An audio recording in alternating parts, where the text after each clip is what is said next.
2.5 ಕೋಟಿ ಇಲ್ಲಿ 25 ಲಕ್ಷ. ಯಾಕೆ ಅದು ಕೇಳೋದು. ಅಲ್ಲಿ ಆ ಜಮೀನಿನಲ್ಲಿ ಏನು ಬಂಗಾರ ಬೆಳ್ಳಿ ವೈಡೂರ ಅದಾವ, ವಜ್ರ ಇದಾವ, ಇವ್ರಿಗೇನು ಸಿಗುತ್ತಾ? ಇಲ್ಲಿ ಯಾಕೆ ಇಲ್ಲ, ಯಾಕೆ ಕೊಡಬಾರ್ದು ಅಂತ.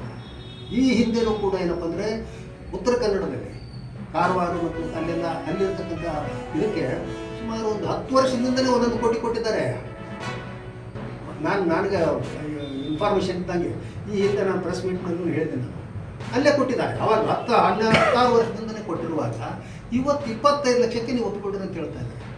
ಇಲ್ಲಿಯ ರೈತರು ತಮ್ಮ ಜಮೀನನ್ನು ಕಳ್ಕೊಂಡು ಆ ಜಮೀನಿನ ಬದಲಾಗಿ ಏನಪ್ಪ ಅಂದ್ರೆ ಯಾವುದೇ ರೀತಿಯಿಂದ ಸೂಕ್ತ ಪರಿಹಾರ ಪಡಲಾರ್ದೇ ಎಲ್ಲೋ ಏನಪ್ಪ ಅಂದ್ರೆ ಅವ್ರು ಏನಪ್ಪ ಅಂದ್ರೆ ಅಂತರ್ಪಿಶಾಸ್ತರಗಳು ಆಗಬೇಕು.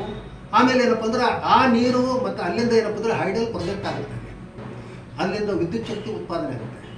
ಆ ವಿದ್ಯುತ್ ಶಕ್ತಿ ಏನಪ್ಪ ಅಂದ್ರೆ ಬೆಂಗಳೂರಿಗೆ ತೊಗೊಳ್ತಾರೆ. ಅಲ್ಲಿ ಬೆಂಗಳೂರು ಮತ್ತು ಹಳೆ ಮೈಸೂರು ಭಾಗದಲ್ಲಿ ಏನಪ್ಪ ಅಂದ್ರೆ ಇಂಡಸ್ಟ್ರಿಗಳು ಎಲ್ಲ ಉಪಯೋಗ ಮಾಡ್ತಾರೆ. ಮತ್ತು ಇಲ್ಲಿಂದ ತೊಗೊಂಡು ಅಲ್ಲಿ ಬೆಳೀತಾ ಇದೆ. ಆದರೆ ಇಲ್ಲಿಯ ಜನರಿಗೆ ಏನಪ್ಪ ಅಂದ್ರೆ ರೈತರಿಗೆ ಯಾವ ರೀತಿ ದ್ರೋಹ ಮಾಡ್ತಾ ಇದ್ದೀರಿ?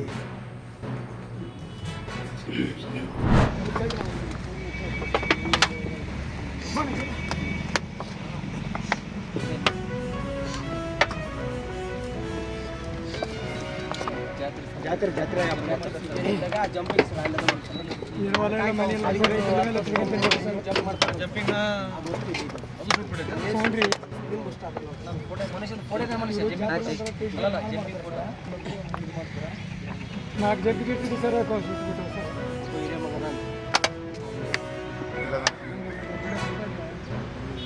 ಸಣ್ಣ ಹುಡ್ರಿ ಹೆಣ್ಮಕ್ಳು ಗಂಡ್ಮಕ್ಳು ಸರ್.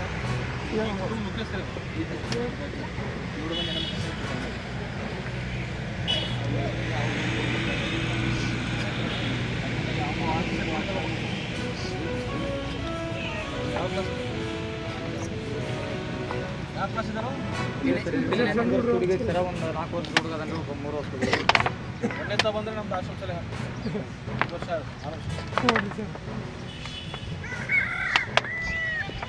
ಸಮುದಾಯ ಮನೆ ಸುಟ್ಟೋಗಿರುತ್ತೆ ರಾತ್ರಿ ಆಕಸ್ಮಿಕವಾಗಿ ಆಗಿದೆ.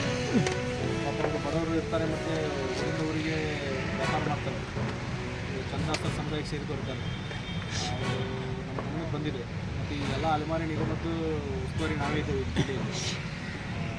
ಜಾತಿ ಪರಿಶಿಷ್ಟ ಪಂಗಡಗಳದ್ದು ಅಲೆಮಾರಿ ಸಮುದಾಯಗಳದ್ದು ಏನು ಫಲಾನುಭವಿಗಳನ್ನ ಆಯ್ಕೆ ಮಾಡೋದಿಲ್ಲ ಇದೆ. ಇದನ್ನು ಕೂಡ ಇವರಿಗೆ ಪ್ರತ್ಯೇಕವಾಗಿ ಒಂದು ಪ್ರಸ್ತಾವನೆ ಕಳಿಸಿ ಏನು ಹಾನಿಯಾಗಿದೆ